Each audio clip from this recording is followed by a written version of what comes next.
тыгынды азайтуу мен өзүмдүн практикамда мурун биз жумушка жарым саатта келчүбүз, азыр 1 саат 10 мүнөттө келип атабыз да. Бул эмнени айтат? Бул пробканын дагы көбөйүп атканын айтып атат.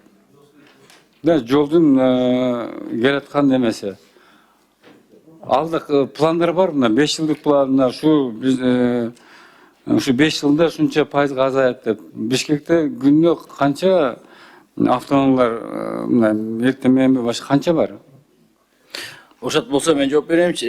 Ошол пландар билесиз, пробканын бир нече себептери бар экен. Ошол эң негизги деп эсептебейм, бирок бир 15%га чейин мындай таасир тиет да. Эгер жолдор, инфраструктура жок болсо, түптөн түз тыгымга байланышы бар экен. Ошон үчүн биз айтып атабыз, түйүндөр керек, развязкалар керек, мосттор керек. Аны биз айттыңыз, андан башка. Бүгүнкү күндө Бишкек шаарынын ичинде расмий түрдө катталган 465 000 автоунаа бар экен. Анын региондордон да келип аткан машиналар бар экен. Бүгүнкү 700 000 машина Бишкек шаарынын ичинде жүрөт. 700 000. 700 000.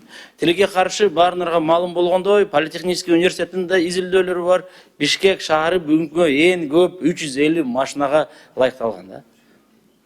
Анан мен жогорку жыйында айттым эле. Жана морг, жанагы психодиспансер, туберкулезный диспансерлер бар, ошо сыртка чыгаруу боюнча мен сунуштар бергем.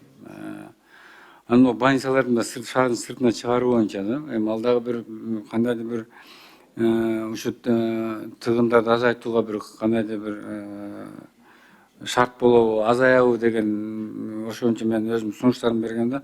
Эми туура инфраструктура боюнча бир 15%га деп. Андан тышкары жана парковка боюнча кандай машина иш алып барып атат.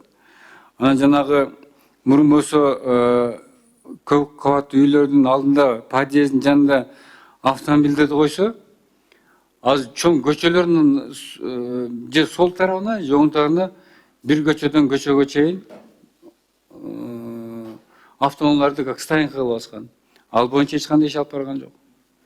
Шот Рүстөлө менен Акунбаевден оң жакка айдап көрсөңүз, сол жагында тетиги кийинки көчөгө чейин сол жак круглосуточно машина турат. Это же бул основной жол да. Билесизби, Шот Рүстөлө менен Акунбаевден жогору айтып көрсөңүз, эгерде батыштан күн чыгыш жакка барып оң жак буруп көрсөң, сол жагы светофорго чейин, аркы светофорго чейин сол жактан машиналердин эмеси турат, как стоянка турат.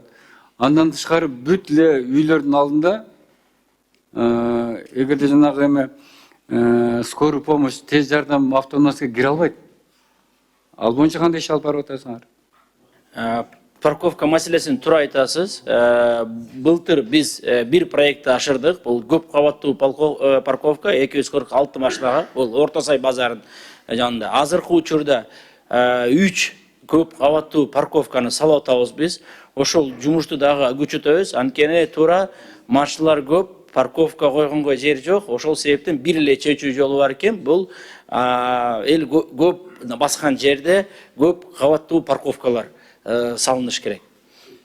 Ошолорду айтышыңар керек. Канча парковкалык үйлөр курулуп атат, канча парковка болот, ар бир район канча район болсо, ошол райондо канчалык парковка курулат.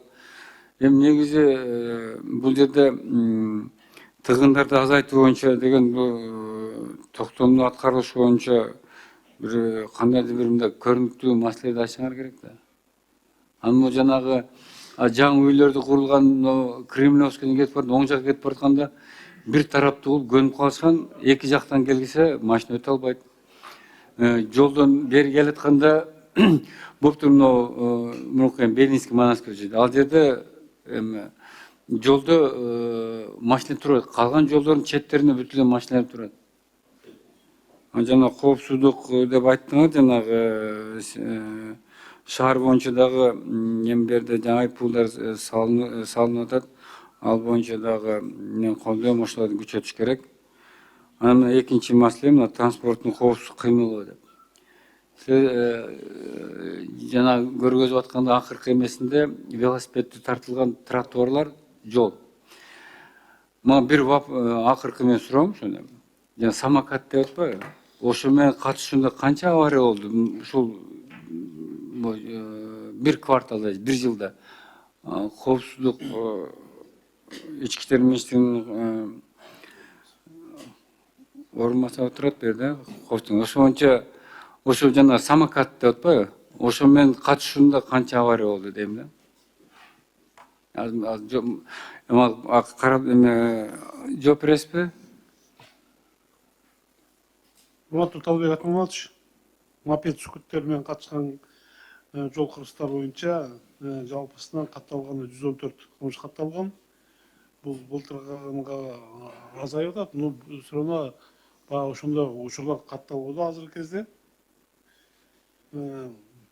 Именно деген мопед скутердин күнөөсү менен катталган жол кыргыздары 55 жол кыргызга катталган. Именно ошонун катуу ылдамдыкта айдап бараткан мопеддин айдап бараткан жарандар күнөөлүү болуп чыккан.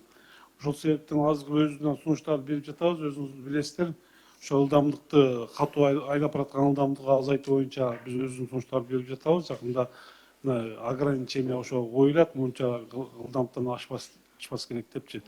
Ошо мопед айдаган көтөр айдаган жарандар, жолдун биздин жарандары дагы кагылышуулар бар, жарандар менен ошондой эле автоунаалар менен кагышкан фактылар бар. Ушундай көйгөй бар азыркы кезде. Рахмат, Нурбек Тукабаевич, ушул жагын көзөмөлгө алып койсоңуз, себеби эми азыр катталбагандар да көп. Мен жакында эле бирөө мен өзүм күбө болдум. Бир жип кетип барат, алдынан эки самокат өтүп кетти. Барып эле светофор менен дарак сүзүп кетти. Алар качам деп самокатчылар дейм. Анда Рамиз мырза айтып койсоңуз, ошо велосипед тартылган сүрөттө только велосипед жүрүш керекпи, же самокатта жүрүш керекпи, же жана 3 дөңгөлөктүү мотоциклдер бүт баары чоң жолго пробкадан ошол жака турат. Ошону айтсаңыз. Негизи скутер. Самокат жана самокатпы жана айланып жүргөндөсү. Ошолор ким үчүн жүрүшүп атат ошо? Бирок знак турат, велосипед сүрөт турат. Велосипед эрежелерде турат, велосипедне знак турат, бирок негизи аларга СИМ деп коет, средства индивидуальной мобильности. Ошол бир нече түрлөрү бар экен. Ошол СИМге кирген. Мен ошону тартып алганчы. Ошого кирген. Аны как раз УПСМ тарабынан бекитилген. Баягында көрсөңөр, магистрага барып бир 20 турсаңар, жана 3 эме жана тамак ташыгандар барго. Яны ошо өтөт 3 мотоцикл, андан кийин самокат өтөт. Жок, негизин айтам. Анан велосипед өтөт, анан коляскалар өтөт. Анан баягы мен таанышым бар, бирөө артынан уруп кетип, башын жарып, больницага тиктирип келди, артынан жана самокат. Ошо көзөмөлгө алып койчу, бир жерден мисалды кетирбей койгом, бирок ошо жана велосипед өтсө сиз айтып атасыз, жана баардыгы жүрүшүп болот. Ошону бир тактап алгылачы. Ким жүрүш керек ал жерде? Же велосипед менен жүрүш керекпи, же самокат жүрүш керекпи, же 3 дөңгөлөк мотоцикл жүрүш керекпи? Ошону бир тактап ошо көзөмөлгө алып койгулачы.